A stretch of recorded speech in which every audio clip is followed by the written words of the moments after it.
SC వర్గీకరణను ఆంధ్రప్రదేశ్ రాష్ట్రంలో వెంటనే అమలు చేయాలని ఏపీ ఎంఆర్పీఎస్ రాష్ట్ర వర్కింగ్ ప్రెసిడెంట్ డిమాండ్ చేశారు. కర్నూలులో ఏపీ ఎంఆర్పీఎస్ నాయకులు మీడియా సమావేశం నిర్వహించారు. ఈ సందర్భంగా ఏపీ ఎంఆర్పీఎస్ రాష్ట్ర వర్కింగ్ ప్రెసిడెంట్ నవీన్ మాట్లాడుతూ ఎస్సీ వర్గీకరణకు సంబంధించి సుప్రీంకోర్టు తీర్పును స్వాగతిస్తున్నామన్నారు. వర్గీకరణ వల్ల రిజర్వేషన్ ఫలాలు అందరికీ కూడా సమానంగా అందుతాయని తెలిపారు. తీర్పు వచ్చిన వెంటనే తెలంగాణ రాష్ట్ర ముఖ్యమంత్రి రేవంత్ రెడ్డి తెలంగాణ రాష్ట్రంలో అమలు చేస్తామని ప్రకటించడం హర్షించదగ్గ విషయమన్నారు. అలాగే ఆంధ్రప్రదేశ్ రాష్ట్రంలో ముఖ్యమంత్రి చంద్రబాబు నాయుడు ప్రత్యేకంగా అసెంబ్లీ నిర్వహించి వర్గీకరణ కోసం తీర్మానం చేసి ఆమోదించాలని కోరారు. రాష్ట్రంలో ఎస్సీల జనాభాకు లెక్కించి అలాగే కులాల వారీగా వారి జనాభా నిష్పత్తి ప్రకారం రిజర్వేషన్లు అమలు చేయాలని ఏపీ ఎంఆర్పీఎస్ కర్నూలు జిల్లా అధ్యక్షుడు కిరణ్ కోరారు. రాష్ట్ర ప్రభుత్వం వెంటనే అమలు చేసి ప్రత్యేక అసెంబ్లీ ఏర్పాటు చేసి మన యొక్క రాష్ట్రంలో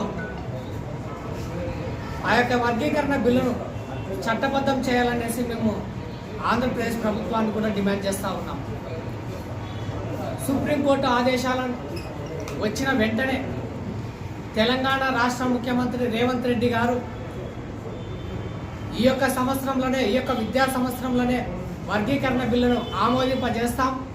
అలాగే ఇచ్చిన నోటిఫికేషన్లను కూడా సవరణ చేసి ఉద్యోగాలు కల్పిస్తామనేసి సెలవు ఇవ్వడం మాకు నిజంగా సంతోషించదగ్గ విషయం.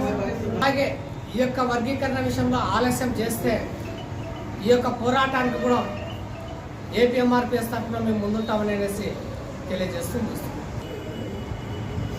సమాజానికి దూరంగా అట్టడుగు స్థానంలో ఉన్న ప్రతి కులానికి ప్రతి వ్యక్తికి రాజ్యాంగ ఫలాలు అందాలా అనేదే రాజ్యాంగం యొక్క లక్ష్యం.